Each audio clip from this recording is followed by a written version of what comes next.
오늘 본문 사도행전 1장 1절부터 8절 말씀을 통해서 성령님은 어떻게 도우시나, 성령님은 그리스도인들을, 믿음의 성도들 어떻게 도와주시는가에 대해서 은혜 나누고 합니다. 우리 말씀을 위해서 기도로 시작하겠습니다. 아버지 하나님, 영의 말씀, 생명의 말씀 받는 시간이 오니 우리의 생각, 고정관념 다 내려놓게 해주시고 어린아이와 같이처럼 순전한 줄 사모하는 갈급한 마음으로 우리 심령을 기경하여 주기를 구하며 예수님의 이름으로 기도드렸습니다. 아멘. 성경 창세기부터 요한계시록까지 66권에는 많은 내용들이 담겨져 있습니다. 이 세상의 창조, 인류의 기원, 죄의 들어옴, 또 죄로 인해 가지고 하나님께서 이 세상을 심판하시는 여러 사건들, 특별히 이스라엘 민족의 역사에 대한 많은 기록들이 담겨져 있습니다. 성경 무엇보다도 하나님께서 이미 이루어진 약속, 또한 오늘도 진행되고 앞으로 완성될 미래의 약속들이 기록된 책이라 이렇게 볼 수 있습니다. 예수님께서 이 세상에 인간의 몸으로 오시기 전에 주신 약속을 구약이라고 말합니다. 예수님께서 이 세상에 오신 후에 주신 약속을 New Covenant, 새로운 약속, 신약이라 말합니다. 예수님께서 이 세상에 오신 후에 주신 약속, 최소한 3,000개가 넘는다고 어떤 신학자들은 주장하고, 또 어떤 학자들은 약 8,000개가 넘는다, 좀 더 넓게 약속을 해석하시는 분들은 성경 전체에 담겨진 약속은 약 31,000개가 된다 이렇게 설명합니다. 성경에 넘치는 하나님의 약속들이 다 담겨져 있습니다. 하나님께서 이 세상에 사는 인생들에게 주신 그 많은 약속들이 있지만은 가장 큰 약속, 넘버원, 가장 우선순위에 속하는 약속은 바로 하나님의 아들 예수 그리스도를 이 세상에 보내주겠다는 약속입니다. 그분을 믿는 자에게는, 마음으로 영접하는 자에게는 주의 저주가 영원한 죽음의 심판이 떠나가게 되고 영원한 생명의 길로 인도해 주시겠다는 하나님의 약속입니다.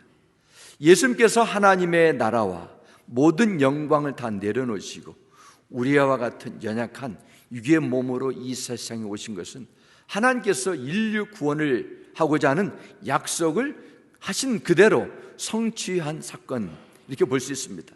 성경은 예수님을 모시고 사는 성도들에게 또 다른 약속을 주셨습니다. 그 약속은, 내용은 성령 하나님을 택함 받은 자들에게 보내주셔서 믿음을 지키며 사명을 감당하며 구원의 은혜 끝까지 살아갈 수 있도록 도와주시겠다, 임마누엘 하나님이 되신다는 약속입니다.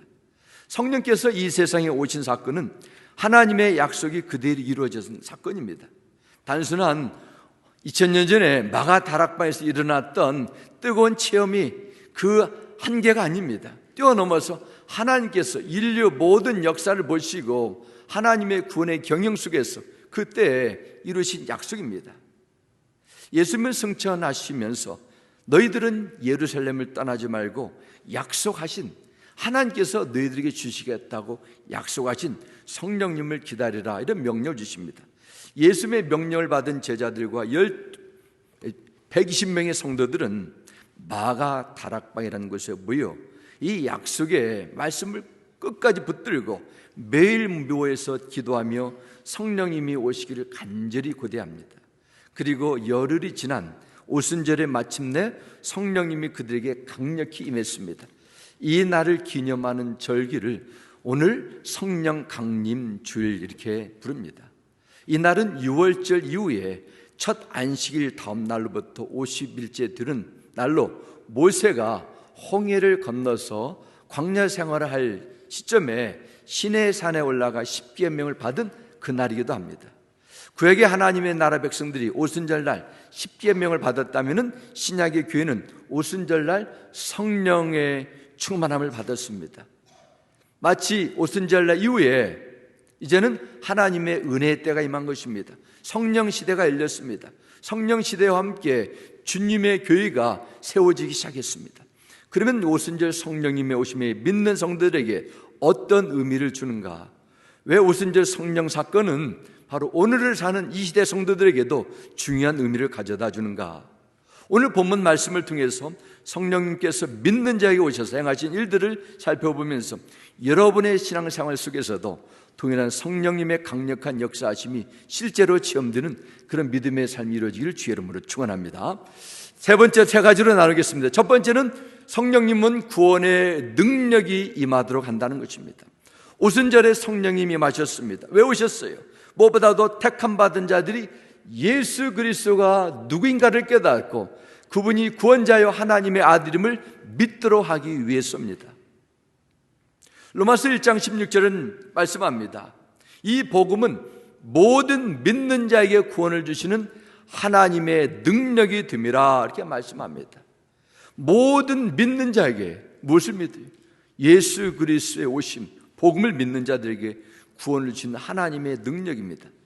아무리 예수님께서 십자가에서 돌아가시고 성경 말씀대로 부활하시고 인간을 죄와 죽음의 그 저주에서 살리신 이 복음의 내용을 하나도 어김없이 다 성취했다 하셔도 이 복음을 믿어야 됩니다.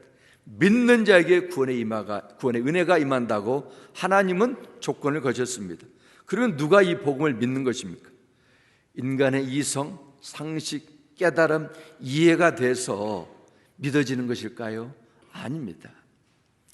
그러면 세상은 불공평하지요. 아무리 머리가 좋은 사람이 다 있는 것은 아닙니다. 어떤 사람은 특출한 지식의 능력이 있어요. 그 사람들만 믿는다면 하나님은 불공평하십니다. 사람이 어떻게 눈에 보이지 않는 영적인 실체를 깨닫고 알고 믿을 수 있겠습니까? 이것은 불가능한 부분입니다. 이 복음을 믿기 위해서는 인간의 그 깊은 깨달음에 그 경지에 있는 것이 아닙니다. 초자연적인 성령의 역사하심이 필요하다고 성경 말씀합니다. 성령 오시면 눈으로 볼 수 없습니다. 그러나 그분이 우리 안에 운행하실 때 구원을 위해 임하시는 성령 역사하심의 결과는 눈으로 분명히 확인할 수 있습니다. 마치 바람 같은 성령, 바람이 불 때 바람을 눈으로 볼 수 없지만은 나무 잎이 흔들거리고 잎들이 떨어지는 걸 보면서 바람이 분다 이렇게 아는 것처럼 눈으로 볼 수 없지만은 성령의 나타나심은 분명히 알게 됩니다. 마치 이와 같습니다. 홍수가 났어요. 한 사람이 물에 빠졌습니다. 강물에 떠내려 갑니다. 수영을 못해가지고 물속에 잠겨가지고 물속에서 오르락내리락 합니다. 숨지기 직전입니다. 이때 911을 불러가지고 헬리콥터 구조대가 찾아왔습니다. 구조 밧줄이 내려왔어요. 그런데 이 사람은 밧줄을 잡을 수 있는 의식도 다 상실됐습니다. 이게 뭔지도 알지 못해요. 어떻게 됩니까? 헬리콥터에 타고 있는 구조대원이 밧줄을 타고 내려와서 이 사람을 끌어안고 함께 헬리콥터 안으로 들어와야 됩니다. 그렇습니다. 예수님께서 구원의 헬리콥터에 타고 구원의 밧줄을 내렸지만은 그 받을 수 있는 사람의 의식이 없어요. 잡을 수 있는 힘도 없습니다. 이것이 밧줄이 생명이 주는 것도 깨닫지 못합니다. 그래서 성령께서 실제로 내려오셔서 몸을 가누지도 못하고 겨우 숨만 쉬고 있는 그 영혼을 일깨워가지고 이것이 바로 생명의 줄인 것을 알게 해서 하나님의 구원의 품으로 인도하신 것입니다. 그게 성령의 구원을 위한 일한 것입니다. 이것을 에베소서 2장 1절 이렇게 말합니다. 그는 허물과 죄로 죽었던 너희를 살리셨도다 말합니다. You were dead. 과거형입니다. 벌써 죽었어. 죄의 상태로 죄의 결과로 인해 가지고 하나님과 완전히 단절된 영적인 죽음 상태에서 어떻게 사람이 스스로 깨어나서 하나님을 알 수 있고 이해할 수 있겠습니까? 어떻게 회개가 나타납니까? 아니죠.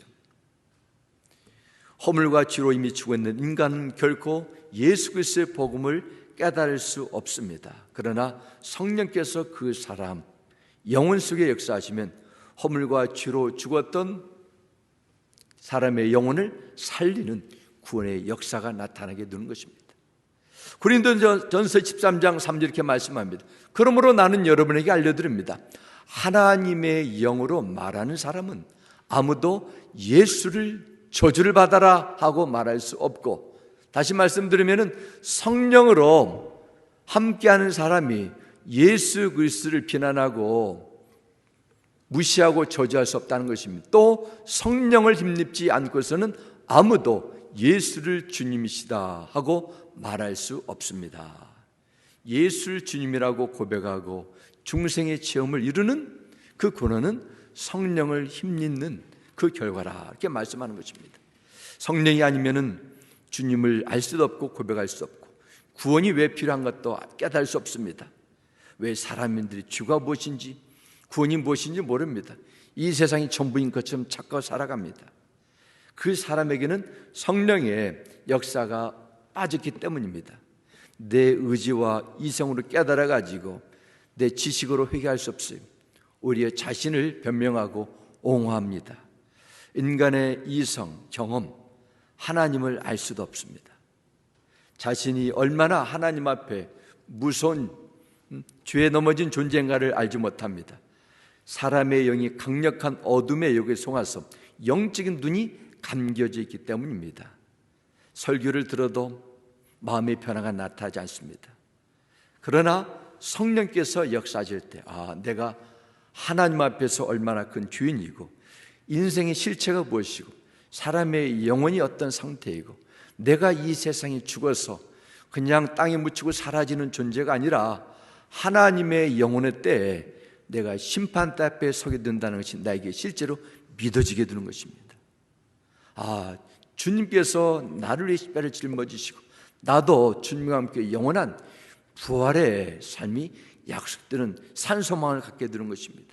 이것이 성령께서 우리 안에 오셔서 이루시는 일이고, 우리가 성령의 오심을 계속 기대해야 되는 근거가 됩니다. 성도 여러분, 복음을 전하고 주님의 사랑, 무엇보다도 여러분 가운데 임하신 성령께서 주신 구원의 은혜를 늘 감사하며 인정하시길 부탁드립니다. 두 번째, 우리는 복음의 능력으로 살도록 도와주는 성령의 능력과 내재하심을 발견하게 됩니다. 성령님은 믿는 자들에게 오셔서 예수 그리스도를 믿는 믿음을 주시고 성경 말씀을 이해하고 그분의 음성을 듣고 따르도록 도와주신다는 것입니다. 요한복음 14장 16절 17절 이렇게 말씀합니다. 내가 아버지께 구하겠으니 그가 또 다른 보혜사를 너에게 주사 영원토록 너희와 함께 있게 하리니 그는 진리의 영이라 세상은 능히 그를 받지 못하나니 이는 그를 보지도 못하고 알지도 못함이라. 그러나 너희는, 여기서 너희는 주님의 제자들입니다. 택함받은 성도를 뜻합니다. 그를 아나니 그는 너희와 함께 거하심이요 너희 속에 계시겠습니다. 이게 주님은 제자들에게 말씀하십니다. 보혜사 16절에 말씀합니다. 주님께서 성령님이 어떤 분인가에 대한 설명할 때 가리키는 특별한 호칭이라 볼 수 있습니다. 원래 보혜사라는 그 뜻 16절 다시 한번 보여주시겠어요? 9절 보혜사는 한자입니다. 보혜사, 은혜를 베풀어서 우리를 보호하시는 선생님이라는 뜻입니다. 헬라어로는 페라클레토스, 우리 옆에 계셔서 우리를 도와주는 위로자, 조력자, 변호자, 이 뜻입니다. 맞습니다. 성령님은 늘 우리와 함께 하셔서 우리를 도와주시고 깨우쳐 주시고 인도해 주시는 분입니다. 신앙생활, 세례를 받고 교회 생활하고 믿음을 지킨다는 것 결코 쉬운 부분이 아닙니다. 치열한 영적 싸움의 연속입니다. 보혜사이신 성령님의 도움이 없이 누구도 신앙생활 제대로 할 수 없어요. 누구도 제 의지만으로 신앙생활을 되지 않습니다. 성령께서 깨닫게 해주시고 알게 해주시고 믿게 해주시고 하나님의 일을 보여주시면 됩니다. 그래야 신앙세계가 열리게 되고 영적인 실체를 믿게 됩니다. 주님은 이 땅을 떠나면서 제자들에게 너희들 내가 하늘로 올라가지만은 다른 데 가지 마, 흩어지지 마, 꼼짝하지 말고 이 자리에 성령의 능력을 받을 때까지 가만히 있어 말씀하셨습니다. 주님은 아셨습니다. 제자들 얼마나 예수님을 사랑한다, 끝까지 지켰다고 말로는 호언장담했는데 행동으로는 다 몇 번씩 배신했습니다. 예수님은 다 하셨어요. 그들이 성령의 도움 없이는 아무것도 할 수 없음을 알고 계셨어요. 성령이 우리와 함께 하시고 도와주셔야만 우리의 믿음을 지킬 수 있습니다. 고린도전서 2장 10절은 말씀합니다. 성령은 모든 것 곧 하나님의 기쁜 것까지도 통달하시느니라 말씀하셨습니다. 성령님은 하나님이시기 때문에 하나님의 뜻을 가장 완벽하게 하시는 분입니다. 그렇기 때문에 주님을 믿는 성도들이 성령의 도움을 구하고 그분의 인도하심을 받고 사는 것이 하늘의 뜻이 이 땅에 임하는 것입니다. 제자들 보시기 바랍니다. 그들은 3년 동안 주님과 동거동락했지만은 주님의 가르치는 강국한 말씀, 십자가의 고난, 부활 제대로 믿지 못했습니다. 그들의 생각이 다른 데 있었어요. 하지만 그들에게 성령의 충만함이 임했을 때 그들은 달라졌습니다. 물 안 가리고 주님의 부활을 증거했습니다. 죽음도 두려워하지 않았습니다. 그리고 다 순교했어요. 자기들의 힘이나 의지, 용기로 그게 주님을 따른 것이 아닙니다. 성령님이 주시는 믿음의 능력을 받았기 때문에 가능한 것입니다. 고린도서 4장 7, 8, 9절은 이렇게 말씀합니다. 우리가 이 보배를 질그릇에 가졌으니 이는 심히 큰 능력인 하나님께 있고 우리에게 있지 아니함을 알게 하려 함이라. 우리가 사방으로 우겨쌈을 당하여도 쌓이지 아니하며 답답한 일을 당하여도 낙심하지 아니하며 박해를 받아도 버림받지 아니하며 거꾸러뜨림을 당하여도 망하지 아니한다 말씀합니다. 이것은 성령 충만했던 사도 바울이 남긴 생생한 간증의 고백입니다.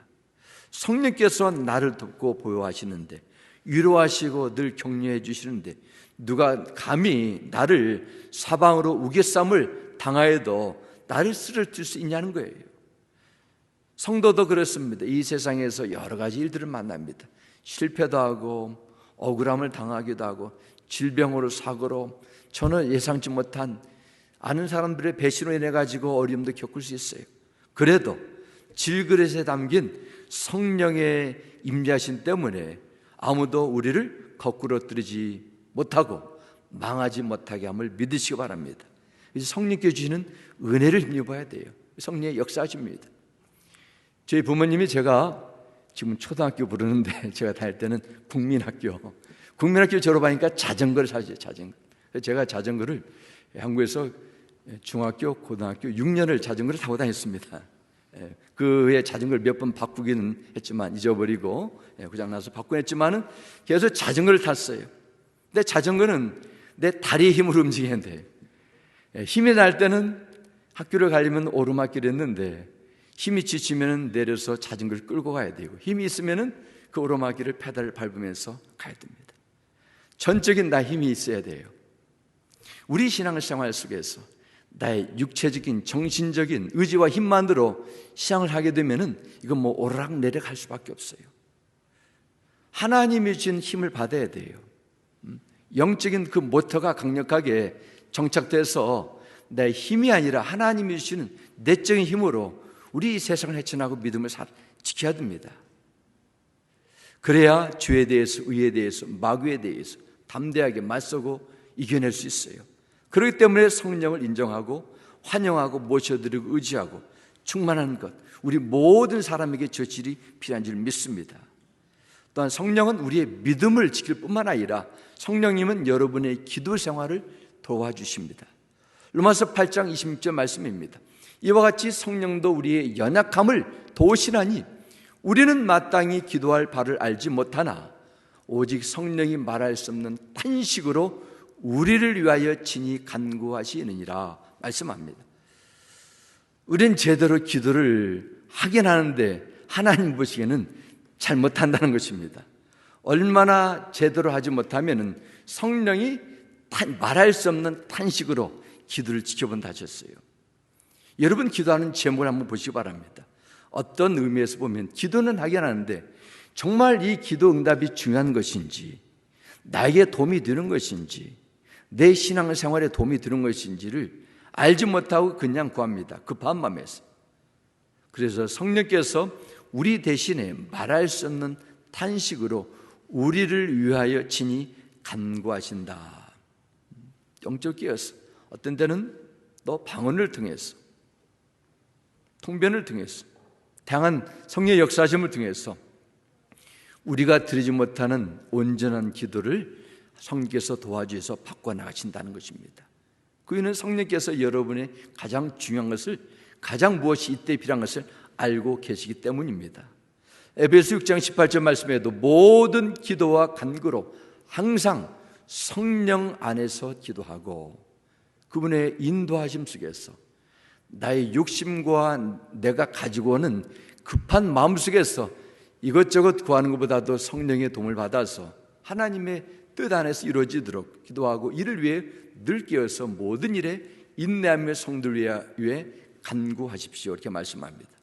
어떤 상황 속에서 무슨 기도를 하시든지 성령의 음성에 귀를 기울이시고 그분의 인도하심을 따른 기도가 능력 있는 온전한 응답이 있는 기도 생활이라 말씀하십니다.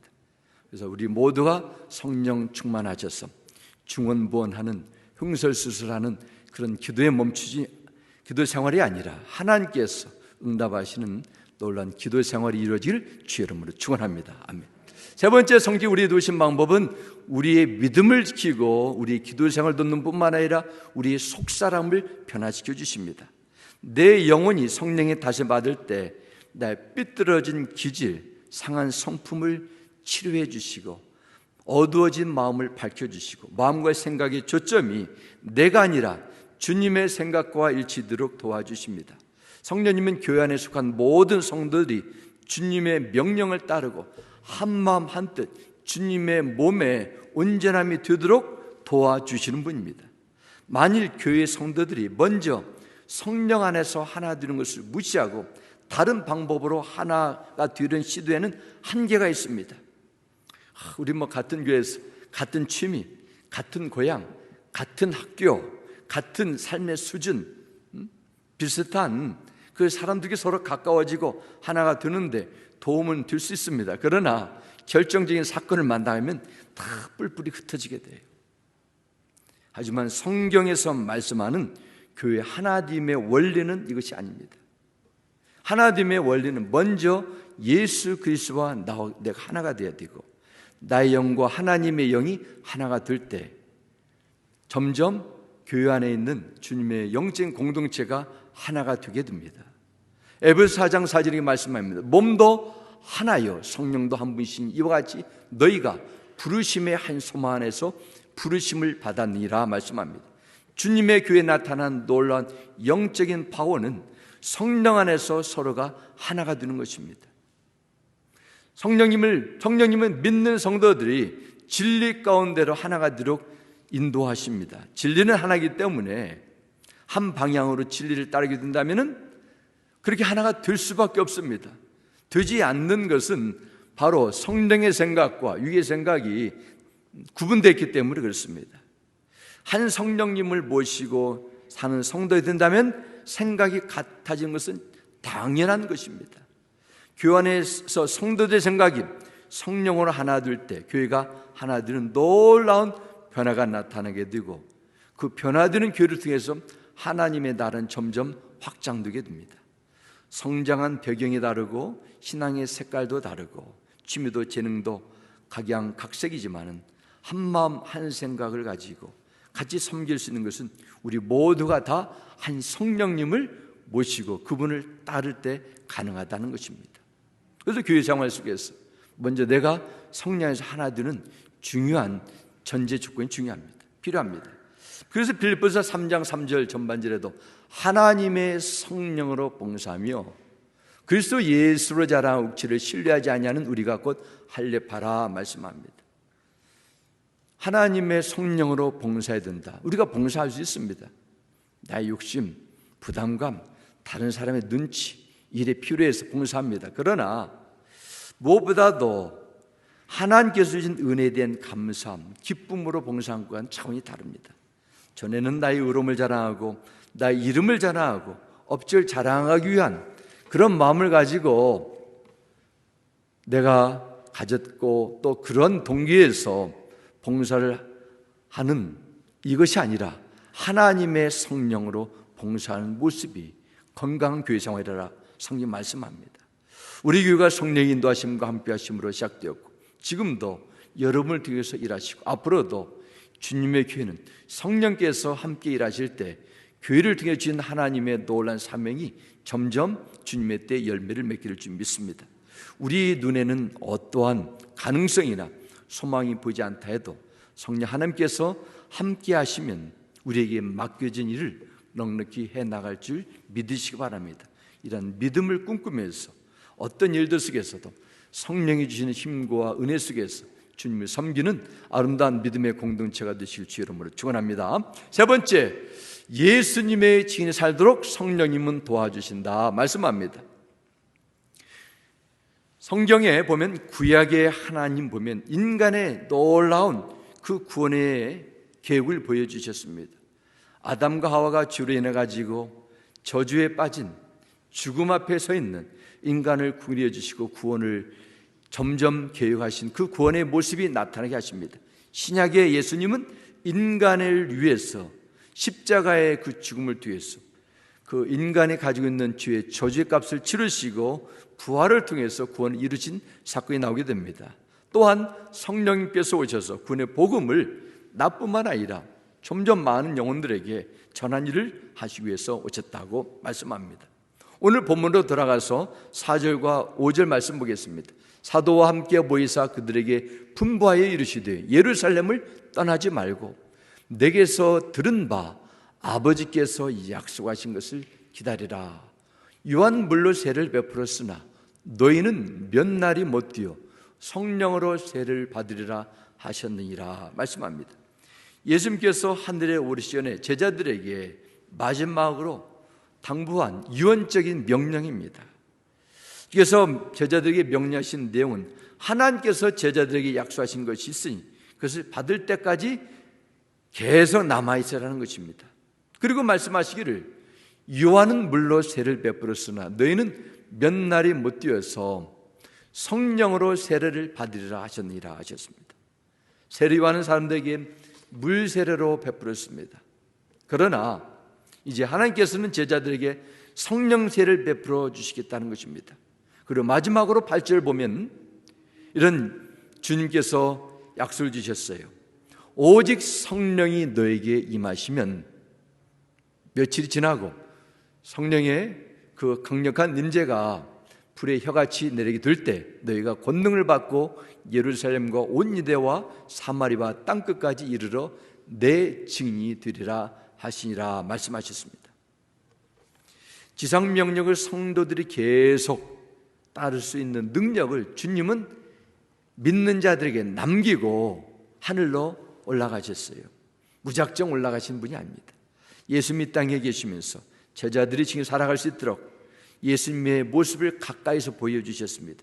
기적도 보여주시고 말씀도 가르쳐주시고 예수님의 죽으심도 예수님의 부활하심도 부활하신 이후에 실제로 보여주는 그 몸도 제자들에게 직접 나타나심으로 보여주셨습니다. 그리고 하늘로 승천하는 모습까지 다 그들에게 알려주셨습니다. 이 놀라운 은혜를 제자들이 받았습니다. 그러면 너희들은 어떻게 살아야 되는가? 너희들이 받은 은혜에 뜨거운 영적 피에 만족하지 말고 예수님 내가 본 것 그대로를 증언하는 예수님의 증인이 되는 삶을 살도록 소원하셨던 것입니다. 그런데 제자들의 모습을 보면 내 증인이 되리라 이 명령에 따라 제대로 살아갈 수 있는 사람들이 없었습니다. 유대의 당시 종교 지도자들처럼 아주 탁월한 학식이나 특출한 능력을 가진 인텔리도 아니었습니다. 그들의 대부분은 제대로 배우지도 못하고 신분이 미천한 사람들이었습니다. 세상을 상대로 예수님의 증인으로 당당하게 설 수 있는 그런 위치가 없었습니다. 아무리 예수님의 제자들로 증인으로 살아가겠다고 마음을 굳게 다짐하고 그렇게 한다 해도 인간적인 능력으로 그들이 가지고 있는 나름대로의 그 설득력 있는 그런 재치로 예수님의 제자로 증인으로 살아갈 수 없었습니다. 그들은 외국에도 나가가지고 해외 견문을 넓혀온 자들합니다. 외국어도 잘하지 못했습니다. 대다수가 갈릴 지방에서 대부분 어부 생활은 평범한 사람들이었습니다. 어떻게 예루살렘은커녕 땅끝까지 증인 들 수 있습니까? 그래서 예수님은 명령하셨던 거예요. 너희들은 여기를 따르지 말고 성령님을 먼저 기다리는 것입니다. 성령님께서 너희들에게 임할 때 너희들이 하나님의 인도하심을 받고 증인으로서 제대로 살아갈 수 있기 때문에 주님은 아셨습니다. 드디어 오순절날 성령께서 그들에게 임하시고 그들을 완전히 주장하게 되니까 그들이 능력 있게 주의 3일 감당하고 또 하루에 베드로가 전하는 그 말씀을 통해서 집회를 통해서 3,000명 이상 회심하는 놀라운 부흥의 역사가 나타나지 않습니까? 예수님은 이미 2000년 전에 복음이 예루살렘이 아니라 땅끝까지 이르러 전하는 꿈을 가지고 있었어요. 그래서 예수님의 비전입니다. 팔레스타인이라는 조그마한 그 식민지 나라에서 시작된 복음이 그것도 너무도 평범한 사람들로 주축이 된 제자들이 어떻게 사마리아와 땅끝까지 복음을 전하고 주님의 교회들이 세운 일을 할 수 있겠습니까?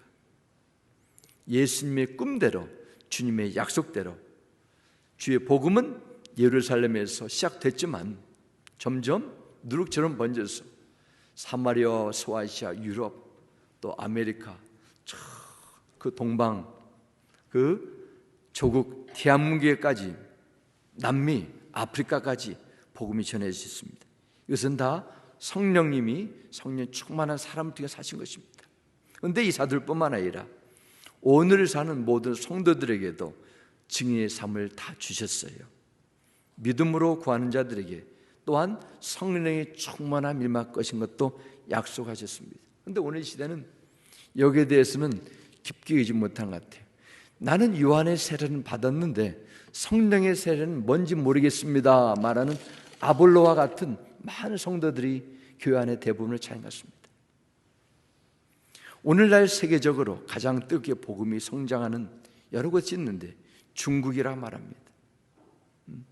영적인 본무지와 같은 곳에 어떻게 교회들이 세워지고 복음이 전파되겠습니까? 하나님께서 하나님의 영을 받은 사람을 통해서 일하시는 것입니다. 인도네시아 세계에서 가장 모슬렘 인구가 많은 2억이 넘는 모슬렘 인구를 가졌다는데도 지금도 인도네시아는 엄청난 폭발적인 부흥이 나타나게 된다. 그 현지 목사님을 통해서 직접 들은 적이 있습니다. 정말 가능성이 없는 영적인 불모지, 어둠으로 닫혀진 그곳이라 할지라도 성령께서 임할 때 놀라운 부흥과 구원의 역사가 나타난다는 것은 오늘에도 분명히 일어난다는 것입니다. 오늘 많은 교회 성도들이 세상적인 많은 능력을 가지고 있어요. 사회적으로 유명한 사람들도 나오고 정치적으로도 한국에도 국회의원의 3분의 1이 크리스찬이라 그런 보고가 있지 않습니까? 대통령도 크리스찬도 나오게 되고 경제적으로, 정치적으로, 사회적으로 영향력을 줄 수 있는 그런 위치에 올라가게 됐습니다. 이제는 성령의 능력이 없어도 내가 가진 것, 내 명함으로, 내 위치로 사역을 잘할 수 있는 그런 상태가 되었다고 생각하는 것 같습니다. 그렇게 되면서 성령의 놀라운 영적인 능력을 구하지도 않고 중요시 여기지 않고 그렇게 사역하는 교회들이 점점 많아지게 됐습니다. 대신에 세상의 지혜와 방법을 구하며 그 힘으로 믿음 생활하고 교회를 운영하고자 하는 그런 유혹에 빠지기 쉬운 이 시대에 살고 있습니다. 이러한 현대의 모습을 20세기에 선지자라고 부르는 에이든 토서 목사님은 이런 말을 남겼습니다. 오늘 교회에서 성령님의 몸을 빼면 우리들이 하는 일의 95%는 계속될 것이고 아무도 성령이 사라진 변화를 눈치채지 못할 것이다. 그렇지만 성경에 나오는 신학교회에서는 성령님을 제외시키면 그들이 한 일의 95%가 다 중단될 것이고 누구나 그 차이를 직감하였을 것이다. 이런 내용을 남겼습니다. 맞습니다. 성령의 능력이 빠져도 잘 된다는 거예요. 어림없이 잘 이루어지기 때문에 왜 구하냐는 것입니다. 이 시대의 모든 성도들이 직면한 위기 가운데 하나는 내 힘과 내 능력으로, 내 벽용으로 주님의 일을 하고자 하는 그런 교만한 시도가 아닌가 생각합니다. 사도 바울, 어떻게 그가 위대한 하나님의 일을 감당하고 유럽까지 그리고 복음을 증거할 수 있는 그런 은혜를 입었습니까? 고린도전서 2장 4절 말씀 보면 내 말과 내 전도함이 설득력 있는 지혜의 말로 하지 아니하고 다만 성령의 나타남과 능력으로 하여, 이렇게 말씀합니다. 나의 그의 특수한 언변이나 지적인 능력이 아니라 성령의 나타남과 능력으로 하여 너희 믿음이 사람의 지혜 있지 아니하고 다만 하나님의 능력에 있게 하였노라, 이렇게 고백합니다. 우리가 하나님의 능력을 더 소중히 여길 때 구원의 역사는 시대나 환경을 초월해서 놀랍게 일한다는 것은 성경에서 약속한 지침입니다. 사랑하는 성도 여러분, 오늘 말씀을 통해서 여러분이 세운 꿈과 소원을 갖게 되시기 바랍니다. 내 힘으로 내 수준에서 은혜 받고 신앙생활하며 적당히 만족하며 살 것인가, 내 생각, 내 관심거리에서 주위 사람들과의 갖는 인간관계 갈등 속에서 내 열정과 에너지를 다 소비해가면서 살 것인가, 아니면 주님께서 실제로 약속하신 성령의 능력을 받아 그 능력에 덧입어 내 자신을 이기고 믿음을 지키고 세상을 이기고 어둠의 권세를 파하며 복음의 은혜를 나눌 것인가. 주님 앞에 온전히 쓰여지는 인생이 되기 위해서는 이런 기도를 해야 됩니다. 주여, 남은 인생 하나님 앞에 값진 것에 사용하여 주시고, 남은 인생 내 연약한 힘이 있지만 이 힘을 뛰어넘어서 역사하시는 성령께서 나와 늘 함께하여 주옵소서. 간절히 소망하기는 우리 교회에 속한 모든 믿음의 주님의 나라의 일꾼들이 삶의 분주함 속에 성령의 능력을 외면하며 살아가는 것이 아니라 성령의 임재를 간구하고 그분의 역사를 인정하고 기다리는 예루살렘 오순절 다락방의 사건이 여러분에게도 실제로 체험되기를 소망합니다. 그리고 그 임재 속에서 주님의 소원과 주님의 꿈에 동참하며 풍성한 하나님의 나라의 구원의 역사에 쓰임받는 귀한 믿음의 일꾼들이 되시길 주님의 이름으로 축원합니다. 우리 함께 기도하겠습니다. 아버지 하나님, 주님의 이름을 찬양하고 감사합니다. 오늘 특별히 성령 강림 주일을 맞이하여 정말 2000년 전에 임하셨던 놀라운 성령의 역사하심이 부흥이 성경에 기록된 한 역사의 흔적으로 남는 것이 아니라 이 시대를 사는 모든 주의 백성들에게도 동일하게 약속된 신령한 능력이고 축복을 믿습니다. 주님, 이러한 영적인 세계를 바라보도록 우리의 영안을 열어 주시옵소서. 우리의 마음속에 다른 어떤 것보다도 성령의 능력을 덧입기를 사모하는 거룩한 열망을 주옵기를 원합니다. 그래서 우리가 이 세상을 이기고 우리 자신을 이기고 하나님의 구원의 역사에 쓰임받는 믿음의 증인으로 세움받게 하여 주옵소서. 주 예수님의 이름으로 기도드렸습니다. 아멘.